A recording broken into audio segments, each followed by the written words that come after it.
সুধী দর্শক, আমি যে নিয়মিত কিছু ভিডিও আপলোড করব বলেছিলাম, সেই হিসাবে আজকে আমি শুরু করছি। আমি ডাক্তার সুদীপ্ত। আজকে আমাদের ভিডিওর শিরোনাম শিশুর মাথা ব্যথা, কখন সেটা সাধারণ আর কখন সেটা বিপদের সংকেত। আমরা বড়রা মাথা ব্যথায় ভুগলে সহজেই বলতে পারি মাথার এখানে ব্যথা করে, মাথা ব্যথা সকালে হয় নাকি বিকালে হয়, খুব বলতে পারি আমরা। কিন্তু ছোট শিশু অনেকে আছে মাথা ব্যথার কথা তো বলতেই পারে না, একেবারে ছোট। আবার ধরেন 7, 8, 10 বছর বয়সে তারা একটু তো বলতে পারে, কিন্তু খুব সুন্দর করে বলতে পারে না যে এখানে ব্যথা করে, মাথা ব্যথার সঙ্গে আরও সমস্যা হয়। ফলে তাদের এই জিনিসটা বুঝতে গেলে আপনার আরও কতগুলি অনুভূতি ভিতর থেকে কাজ করতে হবে যে আপনার শিশু আসলে কি বলতে চাচ্ছে, সেটার গুরুত্ব কতটা। আমার আজকের যে আমি একটি কথা আপনাদের সামনে বলছি, এটা এমন না যে সব কিছুই শিখিয়ে দেবে, তবে আপনাদের এই মাথা ব্যথার বিষয়টি, বিশেষ করে শিশুর বিষয়টিকে নিয়ে ভাবতে সাহায্য করবে, বুঝতে সাহায্য করবে।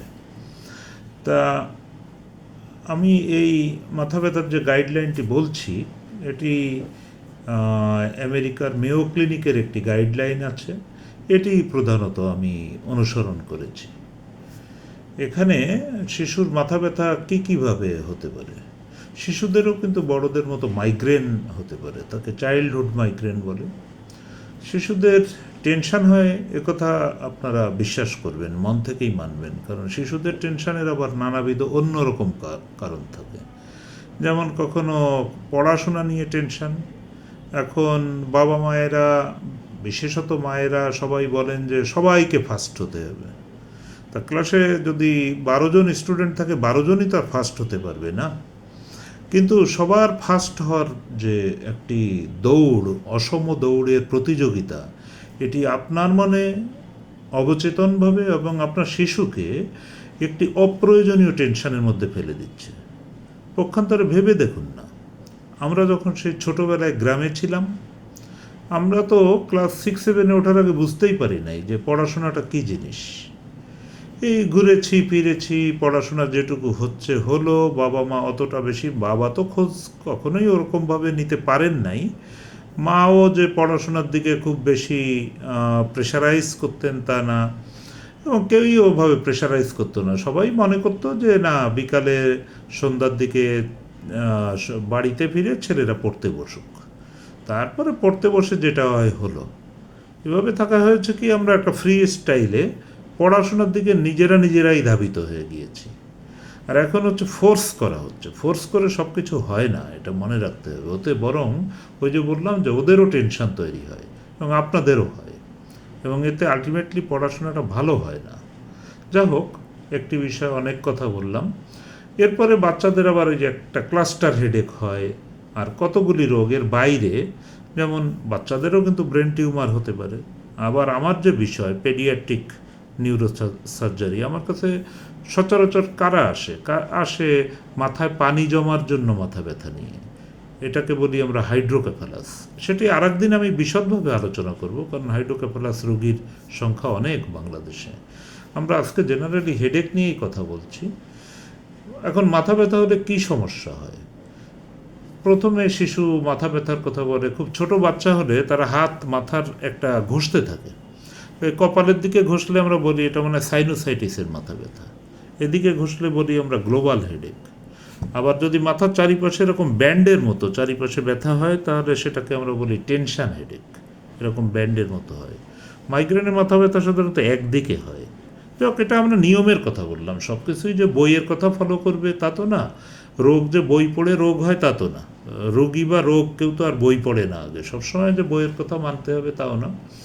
তা এই মাথা ব্যথা দেখা যায় যে বাচ্চাদের দৃষ্টিশক্তির সমস্যা থাকে মাথা ব্যথার সঙ্গে। আবার সাইনোসাইটিস হয়, এই যে ধুলা বালু, অ্যালার্জি, ঠান্ডা খাবার, ডিপ ফ্রিজের খাবার, এর থেকে প্রচুর সাইনোসাইটিস হয়। আর এখন যেটা মহামারীর মতো দেখা যাচ্ছে, যেটা আমার ঘরেও আমি আক্রান্ত আমার ছেলেকে নিয়ে, সেটা হচ্ছে screen time. Mobile, tab, television, video, what ever may be. রাস্তায় চলতে থাকবেন, তখনও দেখবেন বড় বড় ডিজিটাল স্ক্রিন। এই ডিজিটাল স্ক্রিন টাইম, এটা সভ্যতার একটা ধরেন পরম অভিশাপ। এটা বাচ্চারা ঘন্টার পরে ঘন্টা এই স্ক্রিনের মধ্যে তাকিয়ে আছে। এই স্ক্রিন থেকে আলোগুলি তাদের চোখের রেটিনাকে হিট করছে, সেটি ব্রেনকে অত্যাধিক উত্তেজিত করছে।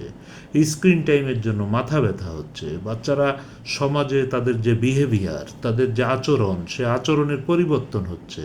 কেন আমরা এই স্ক্রিন টাইম থেকে বের করে আনতে পারছি না আমরাও জানি না।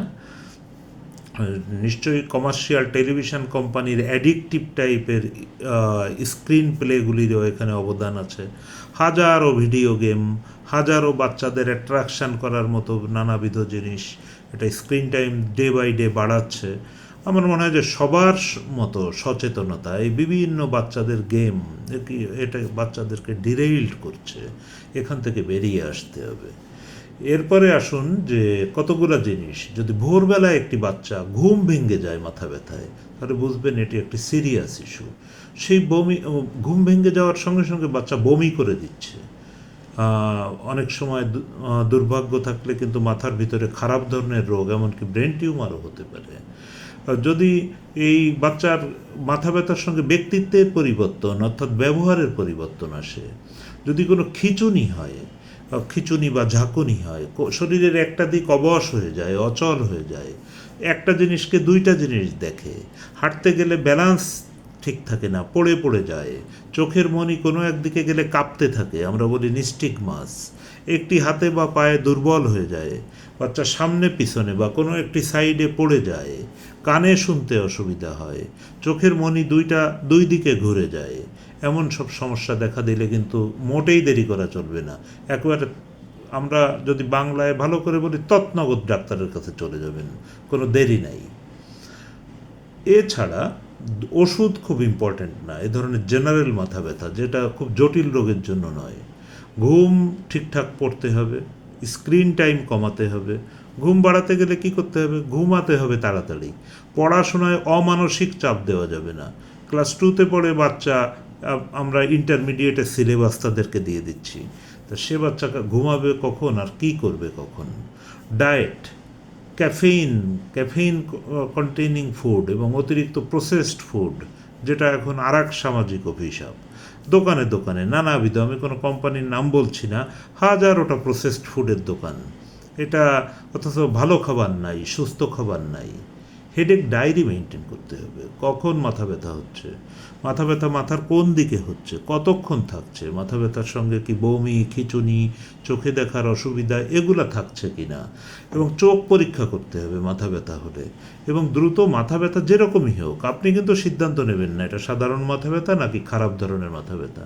আপনি একজন চিকিৎসকের কাছে যান, একজন শিশু রোগ বিশেষজ্ঞ, অথবা একজন পেডিয়াট্রিক নিউরোলজিস্ট, অথবা একজন পেডিয়াট্রিক নিউরোসার্জন, অথবা যে হোক একজন শিশু চিকিৎসকের কাছে যান, গিয়ে তাকে দিয়ে দেখান। মাথা ব্যথা মানেই টিউমার না শিশুদের ক্ষেত্রে। বেশিরভাগ ক্ষেত্রে তো আমি বললাম যে মাথা ব্যথা অন্যান্য কারণে হচ্ছে। তা এই জিনিসটা খেয়াল রাখতে হবে। মাথা ব্যথার কারণের বেশিরভাগ মাথা ব্যথার প্রতিকার আপনাদের হাতেই। স্ক্রিন টাইম কমান, বাচ্চাদের ঘুম বাড়ান, অযথা তাদেরকে টেনশানে ফেলবেন না, বাইরের স্বাভাবিক পরিবেশে থাকতে দিন, দেখবেন মাথা ব্যথা চলে গেছে। মাথা থাকলেই মাথা ব্যথা হবে, কথাটা ঠিক, কিন্তু অতিরিক্ত মাথা ব্যথা তৈরি করে আমরা তো সভ্যতাটাকেই নষ্ট করে ফেলছি। ধন্যবাদ আপনাদের সবাইকে। ভালো থাকুন, সুস্থ থাকুন।